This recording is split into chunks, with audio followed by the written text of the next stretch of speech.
dude, I have no money in my account. It meant like he had no money in his account. Bro, MrBeast just DM'd me. This is crazy. I think we're gonna go prank Eric. And I was like, what is going on right now?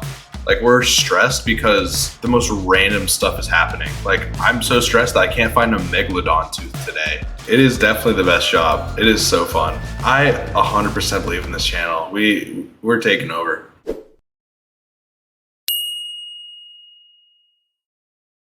Tylor Blanchard is a 23-year-old YouTuber who just over a year ago was averaging only about 50,000 views per video. Today, that number has skyrocketed to over 500,000. He has collaborated with some of the biggest names on the platform such as MrBeast, Airrack, and Ryan Trahan. Today, I'll be talking to his creative producer Tylor Taporowski to find out how they managed to gain over 1 million subscribers. So, how do you actually contribute to Tylor's channel? Okay, so I've been friends with Tylor since middle school. And I've been friends since before him even doing YouTube full time, getting into all that. So I've been for a really long time just like the guy to talk to about a lot of this stuff as far as like planning out videos, ideation, creative. Right now, I'm the creative director for Tylor Blanchard, and I also help with producing, a little bit of editing, and a lot of little things as well. But my big thing is definitely creative director. And how many people beside you are part of the creation process of the videos? Oh man, it matters the video. We definitely have like a key team of 3 that we all really work together, including Tylor and myself. And we're the big 3 that kind of come up with the ideas and make them come to life. Figure out like, all right, what is it we're going to do? What does this video look like? Things like that. But then we definitely have a much larger team that we can easily count on. We have people who help us with editing, with doing shorts, different things for like filming, and obviously like, counting on friends to come in and help us with little bits and things when needed. So the 3 of you are the main for idea generation and coming up with ideas? Yeah. And how do you determine whether the idea is good or bad? That's a great question. It's a lot of things, honestly. That's a really great question. I don't know if there's a short answer to that. Definitely the biggest thing is we want to make sure it's on brand, especially with our channel. So making sure it's something that can feel handheld. It's not too, we like to say gamified. We try to stay away from that if possible. So make sure it feels handheld. It feels like it's almost like hanging out with a friend, but at the same time, it's interesting. There's going to be content involved with it. It's going to be an exciting video to some extent, or the viewer just gains something from it. It's a really big thing to look for, whether it's finding out something new about, we did a megalodon tooth video not too long ago. So it's like, hey, maybe you may not know these sharks that were alive millions of years ago. You can still find their teeth as fossils in the water today. You learn about it, you get to go on an adventure with us. Same thing with like our 100 products video, where we asked over 100 brands for free stuff to see how much free stuff can you get with 1 million subscribers. It was all about showcasing like, hey, if you have this many subscribers, people will give you free stuff, and this is what it can look like. And how long did it take for you to plan out the whole Megalodon video? Megalodon? Oh man, that one was interesting. It was probably 3 weeks of real planning and everything, maybe 4. It's hard to always tell because there's this gap between when we first come up with an idea and when we really jump on the idea, when we like go full force of just kind of like, is this the right thing we want to do? Is this the right timing? Do we have everything we need for it? And then another week or 2 to edit it. Were financial resources ever a problem for your channel? Like, did you ever had an idea that you knew was gonna do well, but you didn't have enough money to bring it to life? Dude, like all the time, especially a while ago. I think Tylor did a great job of showcasing it, but there's this nice gap when you're a YouTuber where you might have some following or you're able to do some things, but you're really not all the way there, like a MrBeast or something like that, where you can just throw a ton of money at it. So I think it was really the MrBeast video when he went out to prank Eric with MrBeast. I have no more money, and I need to buy a $100 Uber to get all the way to MrBeast. 1, 2, 3, 4, 5 cards that got declined right there. This is an actual screenshot of my bank account with -$7. 100% can say no to this, but would you be able to spot me $110 until Wednesday? He did a great job showcasing like, yeah, he really said I had no money left. I have nothing. Yeah. Well, so was the situation really that bad? Card. Yes. No, he does not lie. Like, that's one other thing we really try to do with the channel. Is like, we're very honest. We try not to fool any viewers or anything. When we say like dude, I have no money in my account. It meant like he had no money in his account. He actually tried like 5 or 6 credit cards that were just like not working at the time. And actually I had to call that in video is the Cardano. most popular still. And that was like kind of paid off. And it's really cool to see. Well, what was your reaction when you managed to film a video with MrBeast? Did you ever think you would be able to do that? It was crazy. I remember even before the video came out, he actually got that DM from Jimmy being like, hey, we should prank Eric. And he like immediately called me. I was like still in college at the time. I'm like walking to class. He's like, bro, MrBeast just DM'd me. This is crazy. I think we're going to go prank Eric. And I was like, what is going on right now? Like a year before that, it was just like us in Orlando making vlogs. And then he moved out to LA and he's gotten all this, new resources for the videos. He's just got hit by Jimmy. It's crazy.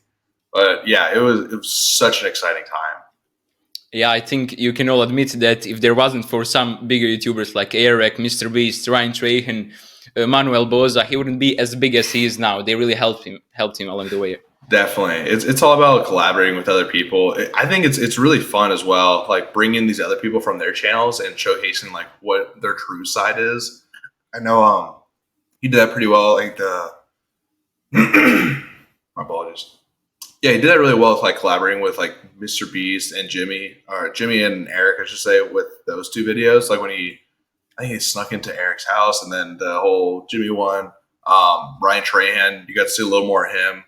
And then we recently did the Ghost video a few months ago where we had Manuel, Eric, Mack, all those cool guys. And we just put all of them in a haunted house and really got to see like, okay, what are these guys like when they're not filming their own video? And it was a really cool experience.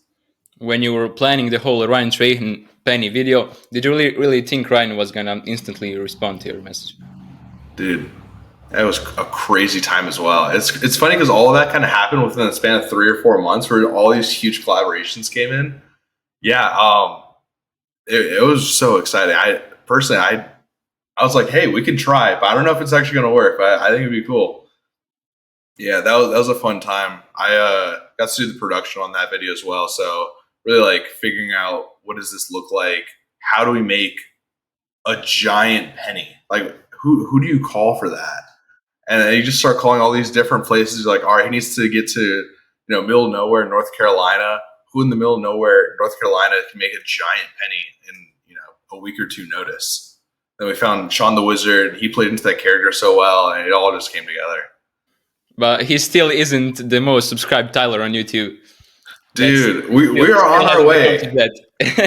we in a few are years, on our maybe. way. Yeah, a few more years. We made, we're closing the gap. I don't know if the most subscribed Tylors right now. It's probably like Tylor the Creator or someone like that. But dude, we are on our way. Do you plan any videos in advance? Like, do you only plan your next 1 or 2 videos, or you know what your next 5 videos will be like? Again, it really matters the timing. It's a lot of like the creative process is about just kind of coming up with ideas. At least personally, that's the way I do it. I always tell people like I do a very like shotgun method where I'll throw out a ton of ideas and just see like, all right, let's take this 100 idea list and figure out like what are the top 4 or 5 and just kind of take it from there. And with that, sometimes you'll have like one idea that's actually good, and sometimes you'll have like 5 or 10, and then it's just kind of looking into it more and figuring out like, all right, what's good, what's not. So to go back to that question, it's kind of like right now, I think we have a few more that are in the pipeline. We definitely have 2 that are going to be coming out hopefully within the next few weeks. And then outside of those 2, which kind of have a lot of the production already done, we have, probably like 10 videos that are just like waiting to be looked into more, kind of start that production on more and kind of take them away. Is YouTube life, is being a YouTuber really that fun as it seems? Like we see all these YouTubers, for example, Tylor, scuba diving in the ocean, searching for shark teeth, hanging out with all these big YouTubers, renting out a whole island for himself. Is it really that fun? Is it the best job for you in the world? Dude, it is definitely the best job. It is so fun. There's always these moments that me and the other guy who does the main production for the channel, Willie, we have these conversations all the time where we're just like, this is so funny that this is our life. Like we're stressed because the most random stuff is happening. Like I'm so stressed that I can't find a megalodon tooth today, or it's like, I'm stressed that this haunted house we're going to is not as haunted as I thought. And then it's like, wait, like this is a real job we're having. What was another one? Oh, it was like in the meteorite video. It's like so stressful because I can't find a space rock. It's like, what other job does stress come from that? It's like a fun stress too. So it's a lot of fun. Yeah, it's just really cool seeing the whole creation process, really just coming with those new ideas, seeing them come to life, actually filming them and actually putting them into the edit and displaying them in a nice way. It's a really cool thing to see. So I think it's both like fun, like you see, but also just a rewarding thing behind the scenes. You put out lots of videos, and of course, sometimes it happens that some videos are not doing as well as the others. For example, if you look at your last 5-6 videos, all of them almost have more than 500,000 views, except for the one where you're searching for meteorite. So what do you do when something like that happens? When a video flops, do you like analyze why it flopped, why it didn't get as much views as expected? Yeah, definitely. We definitely analyze every video ever, no matter if they do amazing, if they do okay, if they don't do as well as we thought they would. If it did great, awesome. What did we do right? And how do we do that again? And if it didn't go so great, what went wrong? What do we think caused this? Why are people clicking off at this point? Why are people not clicking on the thumbnail? And just kind of analyzing that and being like, okay, so maybe the next time we try this. Maybe next time we put more resources into doing this other thing. Maybe it's more about getting that thumbnail and packaging down and less about going to a crazy place, and maybe we can, push those resources somewhere else. Do you sometimes change the titles and thumbnails of previous videos to try bringing them back to life?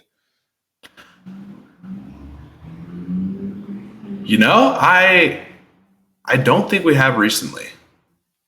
No, again, we are very proud of the packaging we have on a lot of our videos. So I don't think we really needed to. And what made you come work for this channel full time? Like you must have believed in it so much to come and work full time for this. I 100% believe in this channel. We're taking over. We like to say all the time as a joke, like, oh, we're taking over, but we're actually going hard. I see it like in all of us, like every day we're here in the office and out filming, grinding. A little bit of context about me, like I was studying mechanical engineering for the past 4 years of my life. Really going into learning how to be an engineer for a theme park. And this opportunity came up with Tylor. We've been, friends forever. And I was always kind of helping on the sidelines for these videos. And then like my last year of university, I kind of had to sit down with him and he was like, dude, it would be amazing if you can come out here and just like do this full time. And I had this whole thing of, oh, do I want to do YouTube? Do I want to go into theme park engineering? Like what side am I going to go on? And I ended up just deciding on YouTube, and it's been absolutely amazing. Have you ever thought about starting your own channel like Mack? No, I'm not gonna lie. Full props to Mack. I love that dude, and his channel is amazing. But no, personally, I would rather help out Tylor and really build our channel. I used to have a TikTok, and it was literally just like only about theme parks, and I mean, it's so much work, and it's a lot of everyone talks about like content creation like it's an uphill battle, and it really is, but it's different hills for everyone. It's all about how much time and resources you can put into it. So yeah, personally, I would rather help build a big team, but yeah. Do you think Mack is gonna be really successful in the future? I mean, his first video got a few million views. That's really impressive. Yeah, I love Mack. I think he's going to do really well. He's a very, very good editor, like everyone has seen on his work in his channel and with Eric. And his storytelling is just top notch. So I'm really excited. I think there's going to be a lot of great content coming out on YouTube in the next few years, like from everyone's end. Yeah. So what are your plans for the future? Do you have any big projects planned or just like normal videos? No, we are not making these normal videos. We are going to have some pretty crazy things coming out. I think we're still in an experimental phase to some extent because we're not afraid to try new things, which is really exciting because we can have one day where we're making this like 100 products video, which is like a sit down unboxing. Next day we're going out doing meteorite hunting. The day after that, we're like flying out to Japan and doing a commentary video, So we have all these opportunities to try out new things and kind of see like, what do we like the most? What do the viewers like the most? Things like that. So yeah, for the future, I can say we have even more crazy videos planned. It's going to be just crazy. Some of the things that are going to be coming out. I'm so excited finally pushing these out. We have one video getting edited right now that I think is going to be really, really exciting. Just around all edges. I wish I could say more, but I'm just so excited for these next couple of videos. But yeah, definitely as the summer goes on, we have a lot more big projects coming up, and yeah, we're just not afraid to push some boundaries and see what can push the ball forward.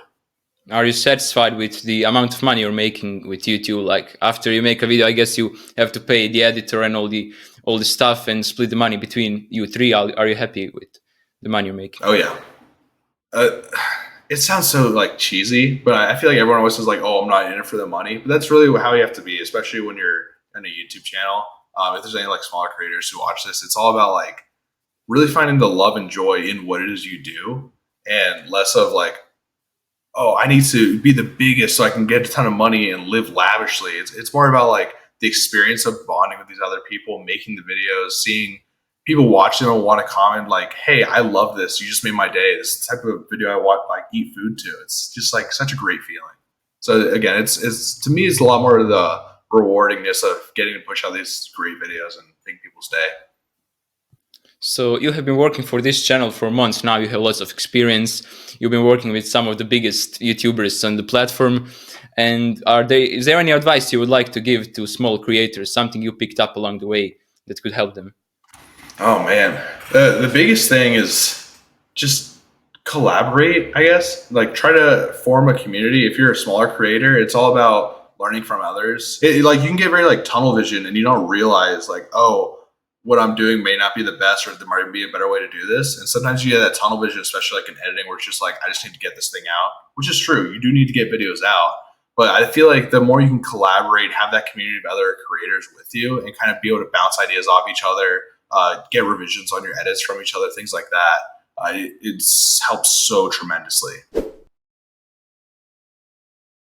Oh, I do have a couple funny stories with Eric thinking of it now. Because before I moved out to LA, I was still in university as well, and Eric was filming the video about, I think it's a "if you laugh, you lose" challenge or something like that. And him and his team had the idea of bringing me out from, my university back in Florida, flying me into LA for literally a day to literally be behind a door that Tylor would open to see me just in my underwear getting a massage. Tylor!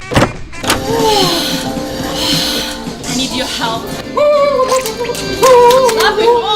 He doesn't know that it's him on the sheets. Tylor! That hurts, bro!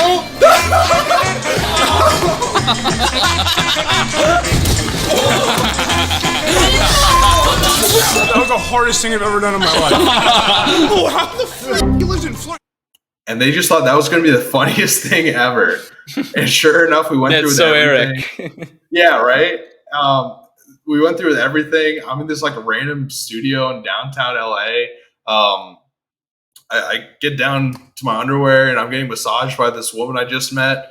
And sure enough, like a couple minutes later, he opens the door and I just start flopping around all this oil. And he didn't laugh, which is just like, to me, just the funniest part, because we just went through all of this to not get him out of the challenge. And the best part is like later in the day, I don't want to spoil too much of the video. So if you haven't seen that video on Eric's channel, like, I don't know, skip ahead like 5 seconds. But at the end of the day, it was like one of the last challenges. And it was him getting interrogated with the other guy who didn't get out yet. And it was a cop they got in who used to be Obama's chef. His name's Chef Rush. He's like the biggest guy I've ever seen, like biceps the size of my head. And the whole idea for that bit was it'd be an interrogation room. They won't say anything for 10 minutes, just silence. Just big cop and the 2 guys sitting at the interrogation table. Silence. 10 minutes later, he just let out the biggest moan of his life. And Tylor thought that was probably the funniest thing ever.